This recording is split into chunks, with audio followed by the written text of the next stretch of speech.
faayidaa qabeenya uumamaa sirnaan beekaa deemuu keessatti beekumsi walirraa hin cinne hawaasaa kennamaa deemuun murteessaa ta'uun ibsame. Barnoota geessootaa gocha irratti hundaa'ee saganteessuudhaan geessota carraan barnootaa jala taree barsiisuun tattaaffii misoomaa fi guddina biyya takkaatiif godhamu keessatti bu'uura amansiisaa kaayuudha ja'ame. Kilaastara jaldeessaa Araddaan Lagadiinitti barnoota geessotaa sadarkaa jalqabaa geessonni dhiiraa 148 fi geessonni dubartaa 216 akka barachaa jiran kilaastara jaldeessaatti itti aanaan qindeessaa fi itti gaafatamaa waajjira misooma qonnaa obbo Abdurrahmaan Abdullaahi ibsanii jiran.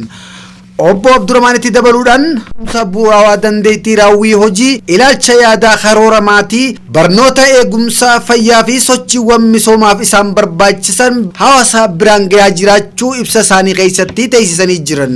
Araddatti geessonni carraa barnootaa sadarkaa jalqabaa barachaa jiran carraa argatanitti gammaduudhaan yeroo ammaan tana bu'aa asirraa argataniin barnoota idilee irratti ilmaan isaanii hordofuu akka danda'an ibsanii jiran.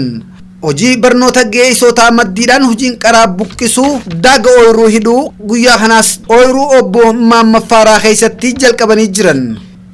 Obbo Maamma Xibroo Faaraa duula misooma sululaa kanaan deeggarsa isaa godhameetti guddaa gammaduu ibsee jira.